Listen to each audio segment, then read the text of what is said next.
Hello again. I'm Braddock Supervisor John Cook. Welcome back to Braddock Neighborhood News, the program I am using to provide you with information on issues facing our community and ideas on how we can strengthen our neighborhoods. This month, I'm pleased to welcome Doug Allen, the Chief Executive Officer for the Virginia Railway Express, known by its shorthand VRE. I serve as the Vice Chairman of the VRE Operations Board, and therefore have the pleasure of working with Doug to provide a world-class commuter railroad for Fairfax County and all of Northern Virginia. In January, the VRE Operations Board approved a new systems plan which will govern a significant expansion of VRE over the next 2 decades. Doug, thanks so much for coming on the show. Thanks for having me. Appreciate it. You know, people who ride VRE every day, of course, they know a whole lot about it, and everyone else probably doesn't. But just back it up. What is commuter rail, and then how is that concept different from Amtrak or some other railroad? Okay. Well, our system is a rail system that operates on the freight railroad system, and we have 2 lines. One comes from Manassas and one comes from Fredericksburg. They come together in Alexandria, and then they go into Washington, D.C. And it's geared towards the commuter market. So Monday through Friday, in the morning we bring in trains on both lines into D.C. We store the trains in Washington, D.C., and in the afternoon and evening bring the people back home again. Gives them an option of taking the train into work and not having to drive into the district and Arlington County as well. And we move a lot of people on the VRE. We do. We carry about 20,000 rides a day. Comes out to about 5 million riders a year. And we operate, again, during the rush hour when there's all this congestion out on the adjacent freeways like Interstate 95 and 66. So it's a really good option for a lot of people.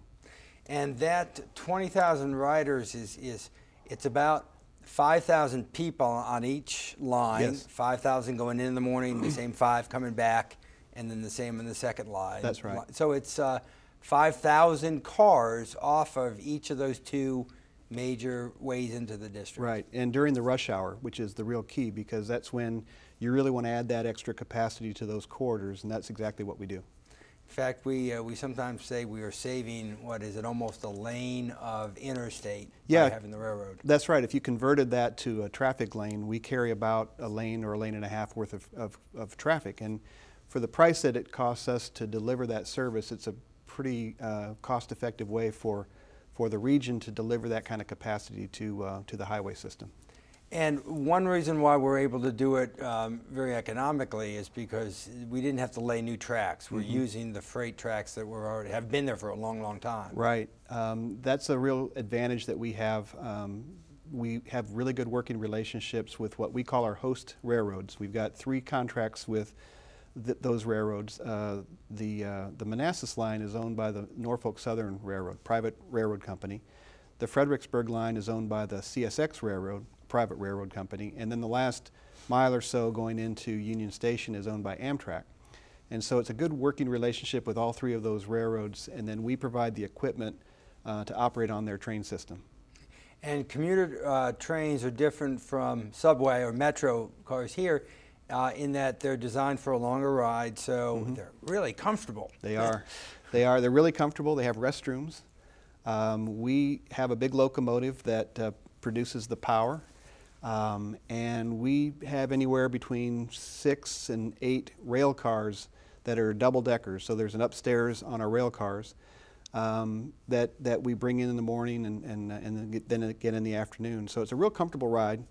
Some of the areas we go through is very, actually very beautiful with the trees, and on the Fredericksburg line it follows the Potomac River in a number of places. So it's a very comfortable ride. People get to sleep, get to read their books, get to work on things, whatever they need to do, and they're not fighting the traffic.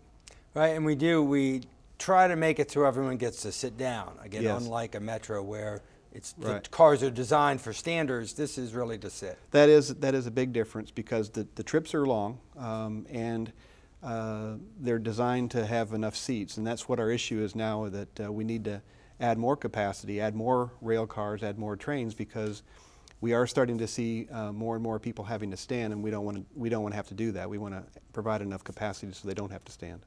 And it's not as easy as it might think, because we're using someone else's track. and they have their own trains that That's are right. running. So Yeah. our trains have to fit in the gaps in between the freight trains. Right. We have, as I mentioned, we've got a good working relationship with those railroads, and we have longstanding agreements that we have with them. And we are working on ways to add capacity, add more tracks to their system, and then we'd be able to use some of that capacity to add more service and provide more capacity to the rest of the region. I know one of the things we're working on here in Fairfax County is how we connect various modes of transportation, the VRE being one of them, and connect them to other things. We've opened up a new Fairfax County connector bus service from the Burke Center VRE station to go up to Tyson's Corner, making use of the 495 express lanes. So that idea that now VRE is an option not just for getting downtown, but if you're out in the Manassas area, you can ride the train to Burke, get off, get on the bus, go up to Tyson's, and so it's an alternative there. And we're trying to do those connections with the Lorton Station and other places, and that's really the next stage in transportation in the region, is how to connect all these things. I agree, and that's when it becomes a real network. And we also connect to Metro in 5 different locations. The Fairfax County connector down in Prince William County, we connect with the Potomac and Rappahannock Transportation Commission system called OmniRide. So having all of those connections and communicating that to all of our riders is what's really important. We're working on a way to make that even easier. We just awarded a contract for a mobile ticketing application so that people with smartphones will be able to buy their ticket on VRE using their cell phone, and then also it would be available to use on the Fairfax connector or on Metro. And so trying to take those barriers down for using the entire public transportation network, even though we're individual organizations. So VRE to Metro or VRE to the bus system, the various bus systems we have, really ties the whole region together and helps make a lot of different connections work.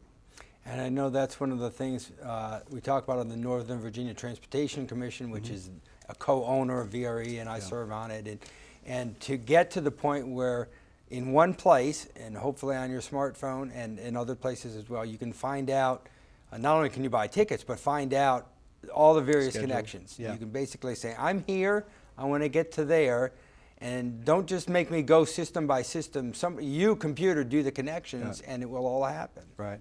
That's one of the exciting things about the technology is being able to make the public transportation network much more accessible, much more easy to use, much more convenient. People know when the train's going to arrive or the bus. And it's really something that, and especially the millennials, as they're much more familiar with it than I am, certainly. And it just really increases the usage of the transit system by having all that technology applied to providing that information of how to use the system and where the connections are and what the schedule is. And it's important that we do it. You made the reference to the lane miles before and how we're sort of a replacement for lane of traffic. In the I-66 corridor, we have a real issue where there is a physical limit to how wide we can make I-66 because there's several thousand houses and shopping malls and other things built right up against the road. And so the time comes when that cannot be expanded anymore. And so we got to find different ways for people to get along that corridor. Right. We're actually looking, and you mentioned a system plan. We've completed a system plan that the board approved, which is really a long-range vision for what we want VRE to be 20, 30 years from now.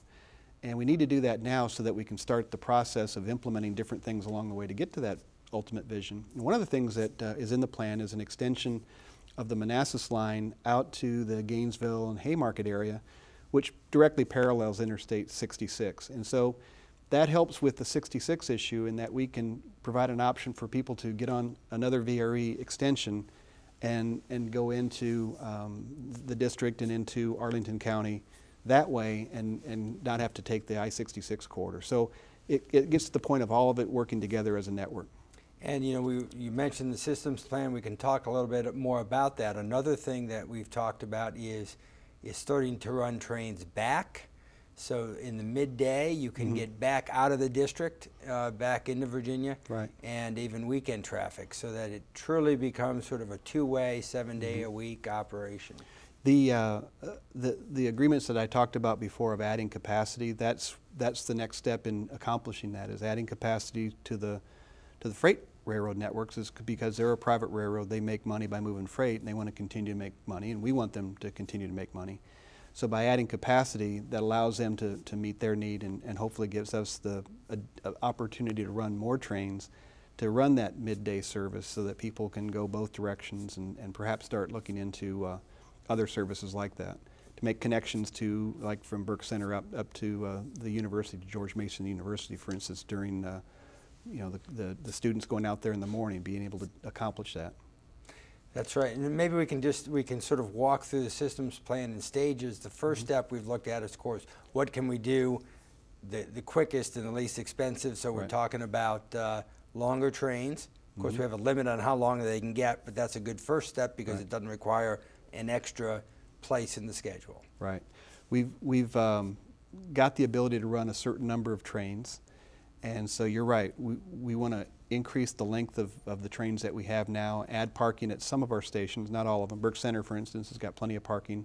Rolling Road, however, is pretty full, so we need to add parking at Rolling Road.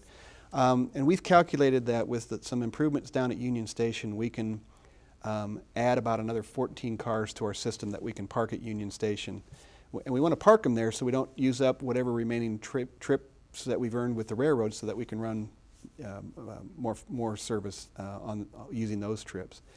So we're trying to buy the 14 cars, and last month or so we got approval of a plan to start that process of buying cars.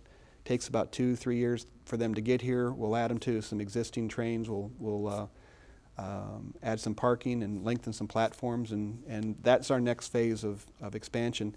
And with that, we think we can get from about 20,000 riders a day to about 25,000 riders a day. So it's a pretty significant increase. That is, it's a very cost-efficient increase, because those costs, it does cost money. I mean, the train, obviously the cars cost money, the platform extensions, but in the grand scheme of some of the other things, it's a relatively inexpensive first step for a pretty good bang for the buck. It is. What's really beneficial is the operating cost doesn't go up. Operating costs for paying for the locomotive engineer, the conductors that are on the train to help the passengers. So those costs stay pretty much the same by just adding additional cars onto those trains. Yeah. And then unfortunately, though, there's a limit to what we can do there. The platform can only be so long. The locomotive can only pull so many cars. Yeah. We've got the parking issue. So once we hit that 25,000 trip point, then we have to move to stage 2, if you will. And what's that going to involve? Well, that involves more cost in terms of more track capacity, essentially building more railroad tracks where they need to be. And that will include building bridges, because we've improved the tracks in a number of locations, but we've not done the very expensive parts, which is bridges. One of the biggest bottlenecks or opportunities to add capacity is the bridge going over the Potomac River. And so we want to work with the CSX and work with the District of Columbia, who's already started to look at plans of how to expand and build another bridge across the Potomac, because we think that can add some capacity. And that's an example of a project that adds a lot of capacity to the whole railroad network, and then we're hopeful that we'll be able to use a lot of that capacity to run those extra trains. It's a long-term proposition. That's why, even though it's in the plan to be constructed out in time, we got to start that work now, to start planning it, doing the engineering, doing the environmental work, securing the funding to accomplish that. Yeah, and just so people kind of understand why that it has such a big impact. We have 2 lines that come together in only one track, right? Essentially going across the river, and they meet at Union Station in a big blob. That's the non-train terminology, but you can give us the official word. Okay, not bad. You're right. The 2 lines come together in Alexandria, and then they go in, and there's currently 3 tracks that they can use from there to the river, and then the bridge is a 2-track bridge. And so the more tracks we can put in on that common section, including going across the river, helps the CSX out, helps Amtrak out, and helps VRE out, because that bridge is used by all of those different train systems. And we do different things. You mentioned Amtrak. Amtrak is a very good system. We've got a really good one here in Virginia. We've got trains now that go to Richmond. We've got trains that now go to Lynchburg, Charlottesville, Lynchburg, pretty soon to Roanoke. Our system doesn't go that far, obviously, but we all use the same infrastructure along with the freight trains to do our business. And so, but that's what the long-range plan is for, is start identifying what needs to be done to get to adding more service and being able to serve the region a little bit more. And we've mentioned a little bit already, some trains coming back midday, so if you get downtown for half a day, you can still use the train because you'll have a train coming back. You don't have to wait until evening rush hour, and weekend service. So those are two things we've talked about within the existing footprint, if you will, of trying to expand service. And that's a pretty big deal for meeting a lot of tourism needs in the weekends and just the business needs during the week. Yeah, I think it'll be a really interesting change in what we've been doing once we get that opportunity and start running trains during the middle of the day. To be able to connect to Metro, and by that time there may be other systems already in place in other areas too. And so we're trying to plan this as a full system, not just focused on VRE, but how does it connect to Metro?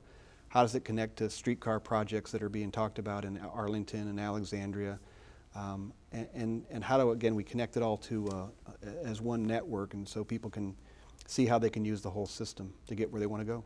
We also, by the way, talked about going into Maryland and how we connect with the Maryland system, whether we physically go into Maryland or we do a better job of connecting with their great commuter rail system. The MARC system in Maryland is very similar to ours, and we both come into Union Station, and there's a lot of people that live in Maryland and work in Virginia and vice versa, and so that's another component of our long-range plan of how do we integrate those two systems and potentially actually physically go into one or the other states. And I want to talk in a little more detail about that, and especially about Union Station. You might be watching and you're from Virginia and you're thinking, okay, I'm interested in the part about more trains going into the district. Great, but why do I care about Union Station? But what we know is region-wide, to make this connect, we need some significant upgrades in Union Station capacity because all this stuff's coming together. MARC is coming in there, we're coming in there, Metro is there, Amtrak, and there's only a limited amount of space. Right. Well, and you're right to highlight Union Station, and there's a great group that's initiating a redevelopment of Union Station. They have very visionary plans, and I think it's really something that would be very beneficial to the entire Northern Virginia region as well as the district and as well as Maryland. The Northeast Corridor is a tremendous asset that we have, and it starts at Union Station. So the more our system can get people efficiently to Union Station, now they can catch a train to Philadelphia or New York or Boston or anywhere in between. And it's almost like another airport. And so Union Station, think of it as Dulles or think of it as Reagan, because that's the function it serves for this region, is being able to connect to those other parts of the Northeast Corridor, as well as making it easier for our commuters to get to where they want to go and transfer with other components. So it's a long-range visionary plan, but I think it's something that would really be serve the whole region very well. You mentioned the Maryland folks who work in Virginia, and we know there's a lot of folks in that in that description, and we know that the road traffic from Maryland every day is staggering in what it does, and so we want to improve those connections, and it's not a simple thing. And we want to, ideally, it'd be nice if you could get on that MARC train in Maryland and maybe never have to get off the train and you end up in Virginia and you can connect to Tyson's. But when you're switching systems and everything else, right now it's kind of hard to do. Right. And that kind of gets back to trying to take away the barriers for people to use the system. And a lot of it is on us on the technical side of making it just an easier system to use altogether, and that's working with Metro. I've got great working relationships with the Metro people. We got great working relationships with the MARC people, and I think over time we're going to be able to make those connections and make it more seamless, because you know, we're not that far away. Most of my career was in Dallas-Fort Worth, and the distance between Washington and Baltimore is the same as between Dallas and Fort Worth. And so I knew what the connections were, how people traveled regionally. It's the same thing here. People live in Maryland, they work in Virginia, they work in the district, it's all over the place. So the more we can make those easy connections, I think people are going to really want to have that opportunity to do that. And then we've talked about sort of maybe it's, you call it the third stage of the systems plan, but as we reach out, and you mentioned I think before Gainesville, Haymarket, we've got interest down 95, just a question of how far to run the train, because our metro area is getting bigger. Yeah, well, and it's going to fill in. Our Fredericksburg line goes down to Spotsylvania County, and the Stafford County and Spotsylvania County, they're projected to double in population, and so we need to be sure to provide the capacity they need. The intercity trains coming up from Richmond and other areas having those connections, and there's a lot of development that's going to happen. The Quantico area and on that line, the Manassas area.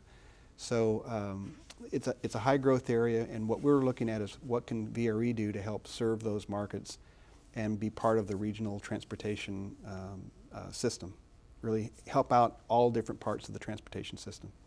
Let's talk a little bit about how a railroad company works. We mentioned the fact that the track is owned by other companies.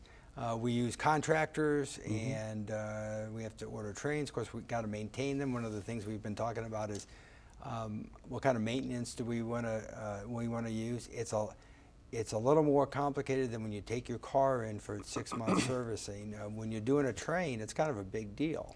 In a lot of different ways. First, it's a really big train, and so most commuter rail systems have a unique arrangement like we do. We're a very large geographic area. We extend from Arlington County all the way down to Spotsylvania, all the way out to Prince William County. So we cover a large footprint.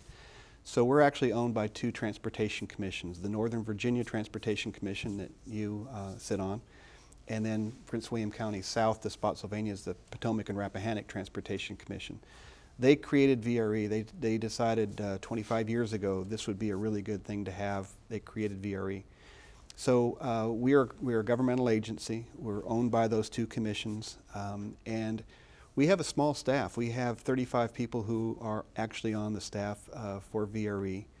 And so we do all of our work through contracts. And so what our role is to design the system, design the schedules, manage contracts, procure contracts, make sure they're doing what we've hired them to do, and they're doing a good job on a lot of different aspects. We have great working relationships with what we call our member jurisdictions, like Fairfax County, for instance.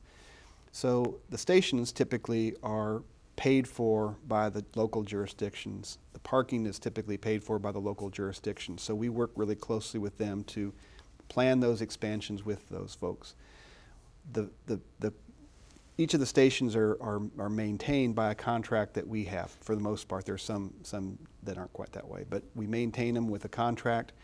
And then the trains themselves are operated by a contractor. We go through a pretty extensive procurement process. Have hired a firm that came on board about 4 years ago, took over for Amtrak, been doing a great job. We have really high marks from our customers, very high customer satisfaction rating. Our conductors are very personable, but also very professional. They're there for safety reasons and do a great job. So we're very happy with the quality of service that we're delivering. Again, working with the host railroads who actually dispatch our trains. It's kind of like air traffic control for trains. They work with us. It's a good partnership with them. And so with our contractor maintaining our equipment to a high level, and our host railroads seeing the value of running the trains on time, we've had trains arrive 95% on time, which is excellent performance. It's pretty amazing when you think about driving in this area and how unpredictable that is. And it is pretty rare as a driver of a car to have a 95% on time rate. I know I haven't hit that yet. So that's really, we're proud of that, the VRE. We're very proud of that, and it's really a hallmark now of the system. And part of the reason for doing that is the board had the vision a few years ago that, and I think the leadership in my predecessor who helped spearhead all of this, is to buy new equipment. And so it's easy, it's much easier to be able to run on time when you know you have reliable equipment. So we're very good shape from that standpoint. We have just ordered the last of our replacement cars to replace some of the old cars that we have on our system. And with that, we'll have virtually a new fleet, new locomotives within the last 3 or 4 years, new rail cars within the last couple years. We have 2 major facilities to keep those at a high state of maintenance. We just worked with the board, and you were on that committee as well, to look at long-term, how do we keep that equipment in top working order, because it's a huge investment and it just makes a lot of business sense to maintain it, keep it at that high state of repair for cost-saving purposes, but also for reliability service purposes. Right, and so people don't think, well, gee, you know, it's why have the luxury car? It's having the newer equipment and properly maintained is what gives us the 95% on time. Otherwise, we'd be falling behind, not getting there on time. And speaking of time, we're out of time. We could talk for a lot longer, but I want to thank Doug for joining me today. Over the coming years, you will see a more robust VRE, and Doug will be a big part of that. For more information on VRE, visit its website at www.vre.org, and I'll see you on the train. I hope you've enjoyed this segment of Braddock Neighborhood News. Thank you for watching. If you have any questions, comments, or other needs, please contact my office at 703-425-9300 or email braddock@fairfaxcounty.gov. Tune in next month for another edition, and please remember to look for ways to volunteer. Your community needs you.